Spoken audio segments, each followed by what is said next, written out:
Hey everybody, we're back with a brand new Cabral HouseCall. Thanks so much for tuning in. Today's episode 2795. If you want to follow along with today's questions from the community, see what they're asking, you can head on over to stevencabral.com/2795. And if you haven't already grabbed a copy of my book, The Rain Barrel Effect, for you or a loved one, do feel free to grab one. They are free over at stevencabral.com.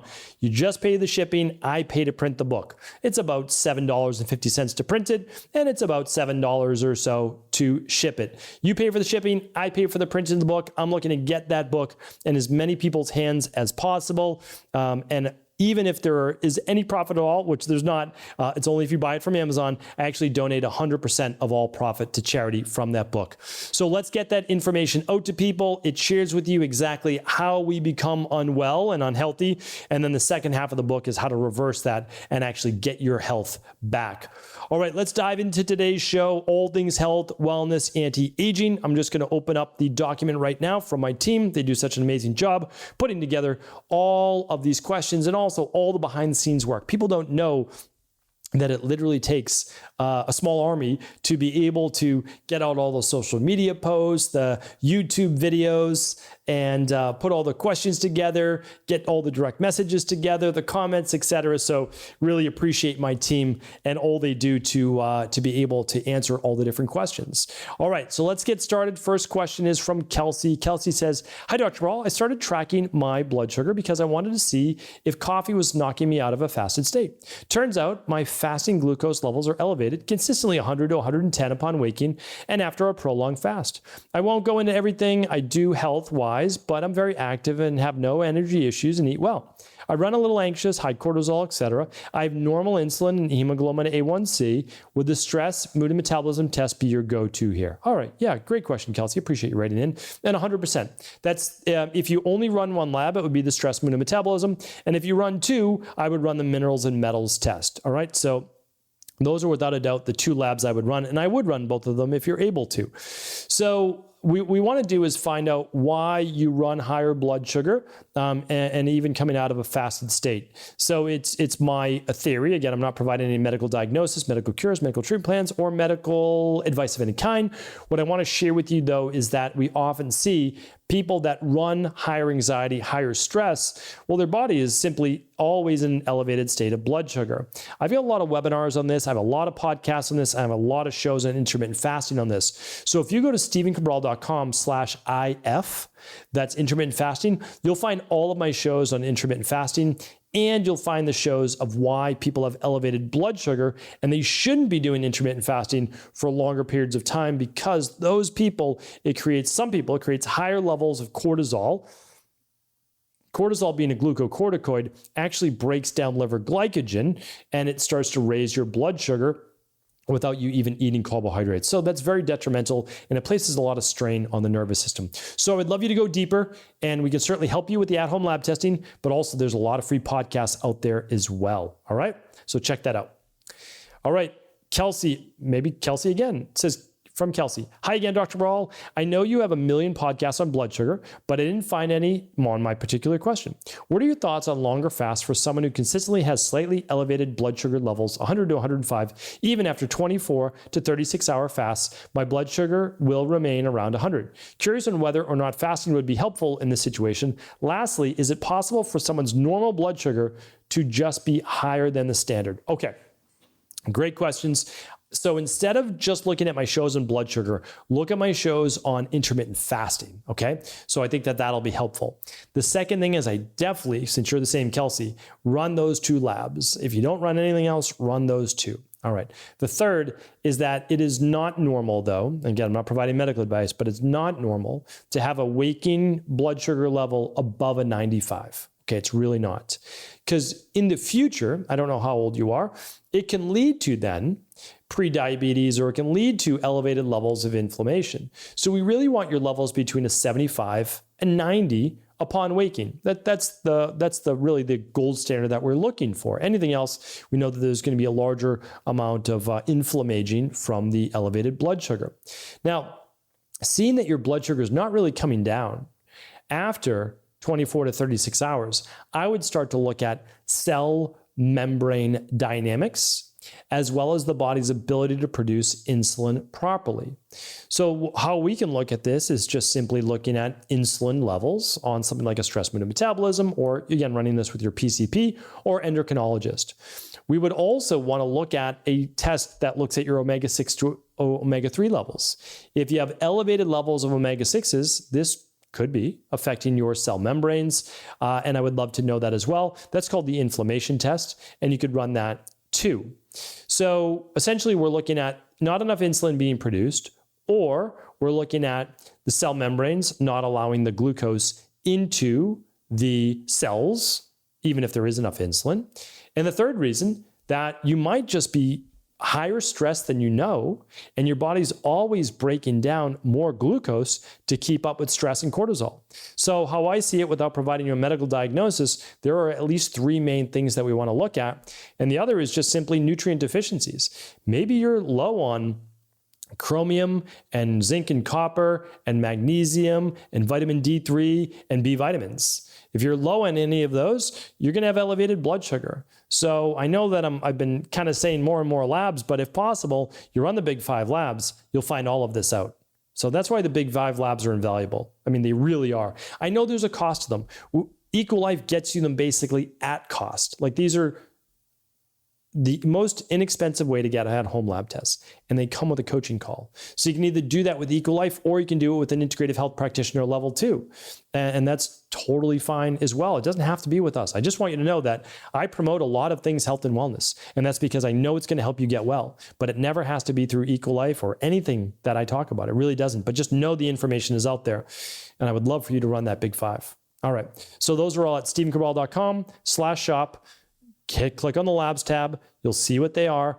You run them through us if you want. If not, find a good integrative health practitioner and run it with them. And we have no business relationship whatsoever with those IHPs. They're just great people. They've been well trained, and they're able to certify to help you with all those things. All right, let's get to the next question. Nana writes in saying, "Hi, Dr. Ball. Thanks to your content and your team's support, I've been able to resolve a lot of my pre-existing conditions, and I'm currently now doing the CBO finisher after completing the CBO protocol to heal my gut." It's a great thing. I'm happy to hear that. However, one thing I haven't been able to resolve over the years is my liver detox capabilities.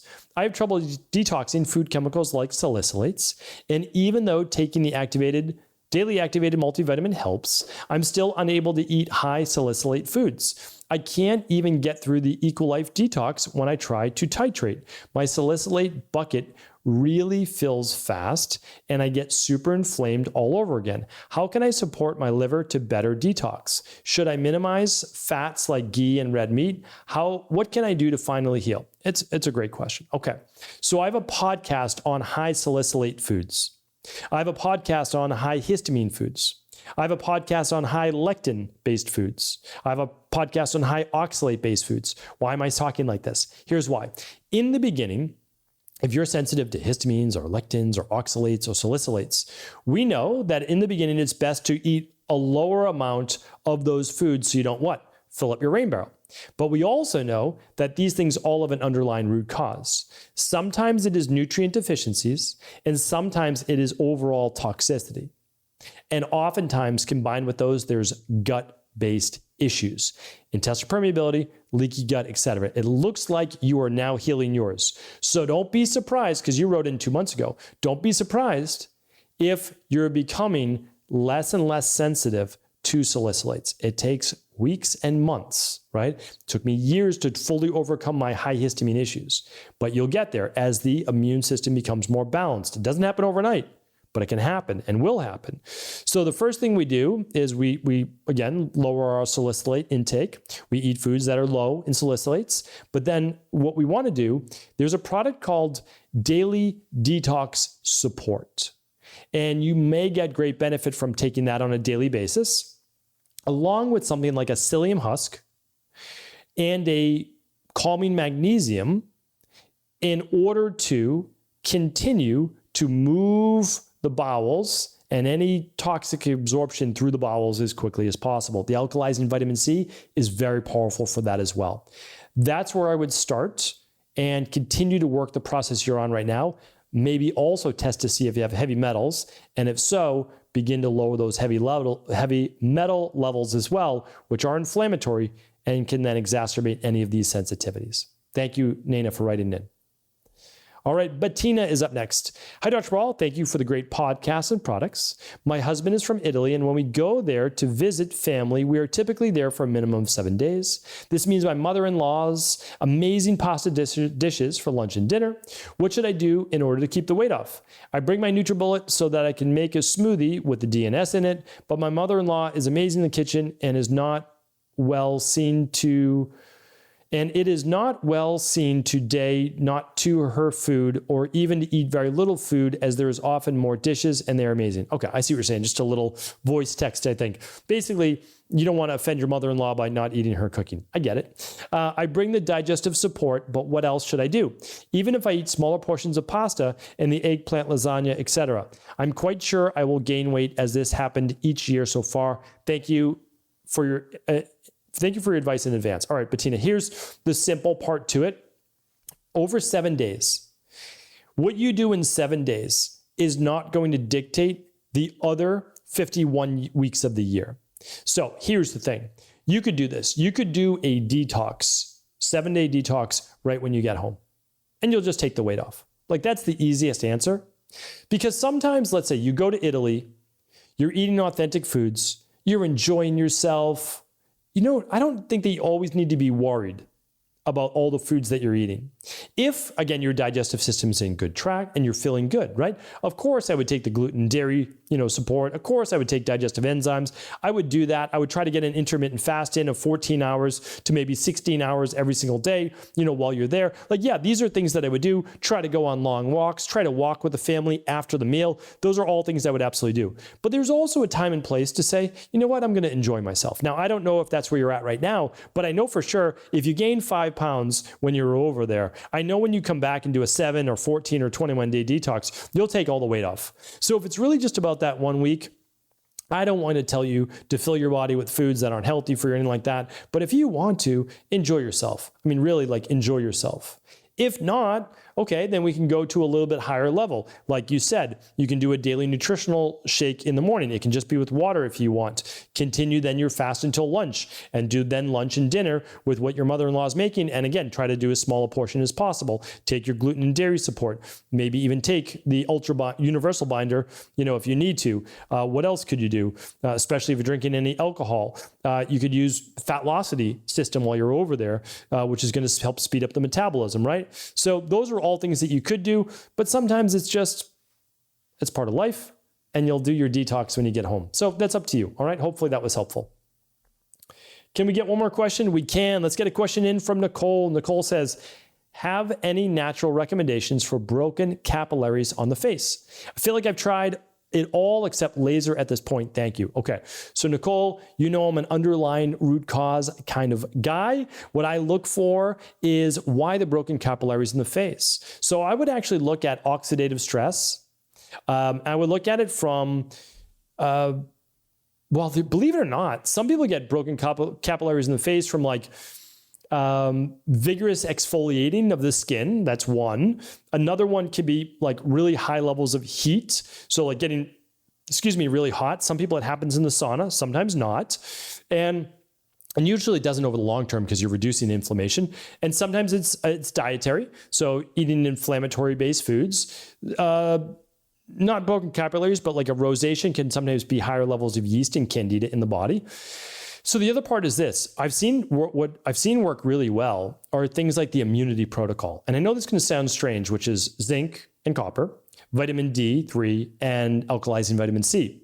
But all of these things are very powerful antioxidants, and they help to protect the endothelial cells and the actual capillaries that are under the skin from breaking in the first place. So sometimes the best thing to do isn't necessarily the cosmetic laser, because it can continue to come back. So I'm not necessarily against laser. I'm still reading up on it. I don't think that I'm an expert by any way, shape, or form. I know I'm not an expert in any way, shape, or form about cosmetic laser and those types of things. I'm learning a lot more, studying a lot more, and I'll talk about it much more in the future when I'm more educated on the topic. But what I would say is this: always look at the underlying root cause, because although the laser can literally zap and kill those capillaries, maybe we want to keep some of those, right? And what we want to look at then is saying, what's causing this in the first place? It is inflammation. Okay, what's the inflammation coming from? And I think that that can be very beneficial. Now, application to the face, some people use certain essential oils. Some people just can add a little bit of coconut oil, although I think it's coconut oil is a very thick oil and it can cause some people acne. What I've seen better is like vitamin C-based creams can be nice and can be helpful as well as the internal vitamin C, vitamin D, and the zinc, copper as well. More antioxidants in the diet, big advocate, big fan of that. And that's where I'd recommend at least to start. So hopefully that was helpful. Thank you everybody for writing in. Thank you everybody for listening, downloading the show, and subscribing on YouTube if you are watching this on video. I thank you. I appreciate you. I'll be back tomorrow on our Mindset and Motivation Monday. Don't miss it. Thanks so much for tuning into today's show. Before you go, don't forget to hit that subscribe button. I want to make sure that you're getting our daily content, not missing out on anything. Functional medicine, wellness, weight gain, weight loss, anti-aging, living longer, stronger, and all of the most cutting-edge research. And if there's any topics you want to hear, feel free to leave them in the comments below. Take care.